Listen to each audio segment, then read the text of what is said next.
Welcome to Raw History, where we cut through romanticization and speculation to show you the unfiltered reality of human history. Erik the Red was banished from Iceland around the year 982 for committing manslaughter. The initial conflict began when Erik's servants caused a landslide on a neighboring farm, leading to a series of retaliatory killings. Around 982 CE, some of Erik's servants accidentally caused a landslide that destroyed his neighbor's house.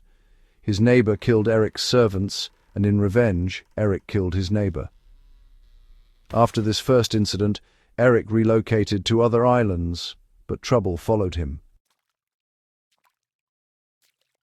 Erik asked a man named Thorgest to keep his setstøker, inherited ornamented pillars of significant mystical value, which his father had brought from Norway. When Erik had finished building his new home, he went back to retrieve his pillars from Thorgest. However, Thorgest refused to return them. This incident led to a terrible battle, and as a result of this conflict, Thorgest's two sons were killed. Erik was banished for manslaughter by the village court for 3 years. According to current estimates, 50,000 to 60,000 people lived in Iceland in the 10th century, making land disputes increasingly common. His father, Thorvald Asvaldsson, had become involved in a blood feud and had killed a man. As punishment, he and his family were banished to Iceland, which had been settled by Vikings in the 870s. This family tradition of exile and fresh starts would define Erik's response to his own banishment. Between 982 and 983, Erik the Red rounded the southernmost tip of the large landmass, finally arriving at a fjord now known as Tunuliarfik. What Erik discovered, honestly, challenged expectations of an Arctic wasteland. Due to the far reaches of the Gulf Stream, the climate in these areas is significantly more favorable than in all other areas of Greenland. Fertile soils and rich pastures made livestock farming possible. Climate records confirm Erik arrived during an exceptionally favorable period.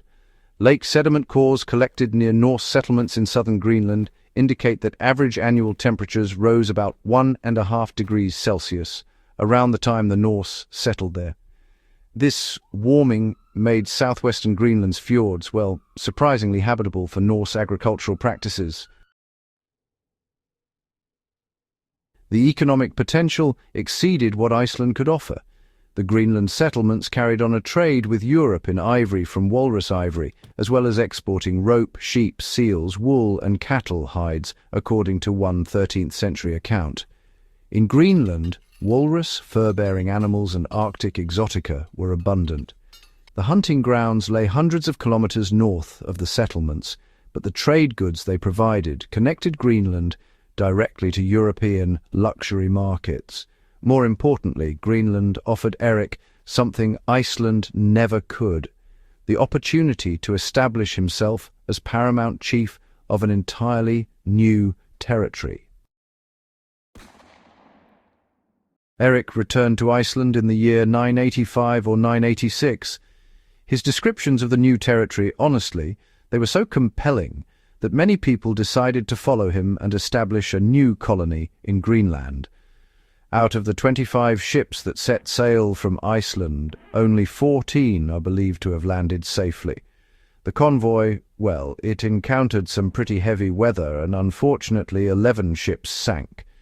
The remaining 14 ships managed to ferry about 350 people to Greenland.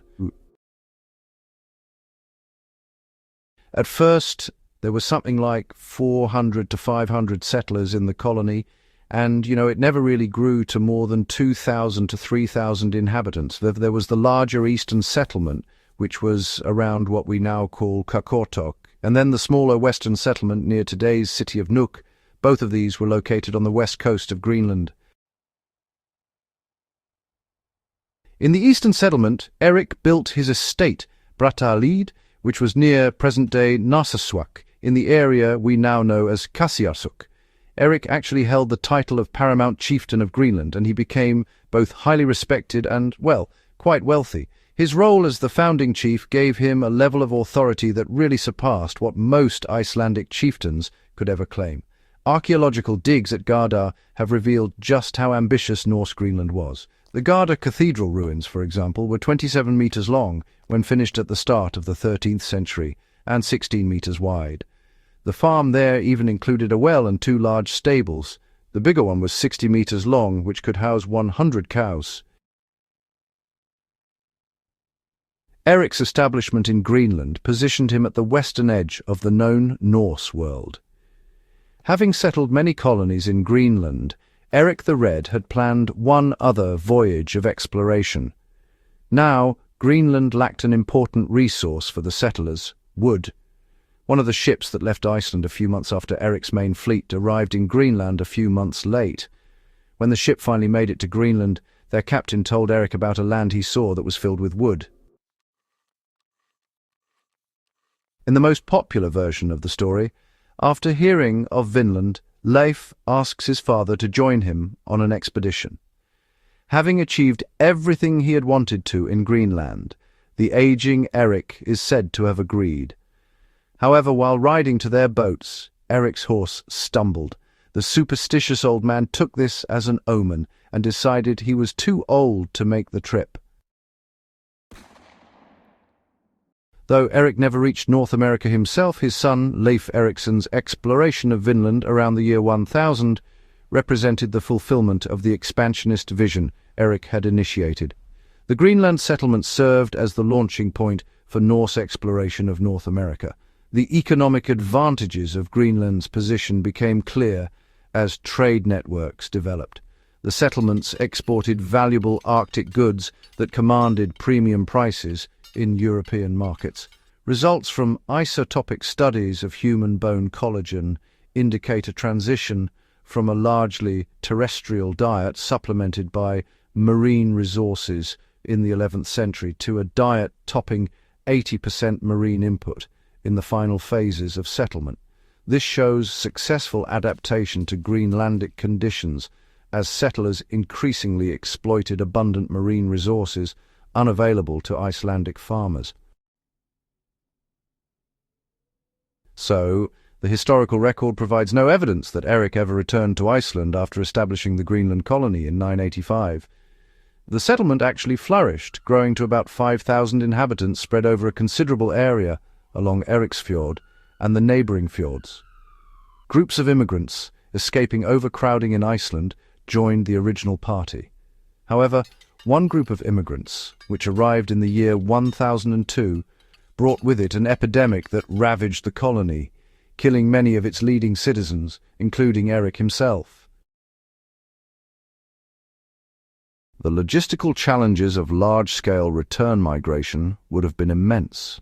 In mild weather conditions, a ship could make the 1,400-kilometer trip from Iceland to eastern settlement within a couple of weeks. However, transporting entire farming operations, livestock, and accumulated goods back across the North Atlantic presented risks comparable to the original colonization voyage. More importantly, settlers had already endured the dangerous crossing and established functioning farms. Erik's personal circumstances made return even less attractive. He had left Iceland under banishment for manslaughter, with blood feuds still simmering among Icelandic families.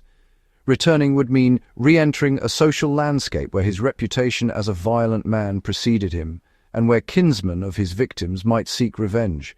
In Greenland, he was paramount chief, respected, wealthy, and secure.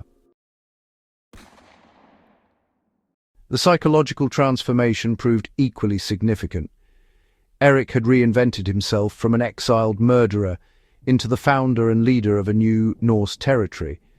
Erik purposefully gave the land a more appealing name than Iceland, as people would be attracted to go there if it had a favourable name.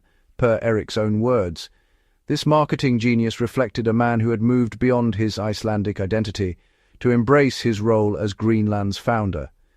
His legacy rested on Greenland's success, not on any connection to Iceland. Subscribe to Raw History for evidence-based explorations of Viking expansion and the real motivations behind Norse exploration. Share your thoughts on Erik the Red's decision in the comments below.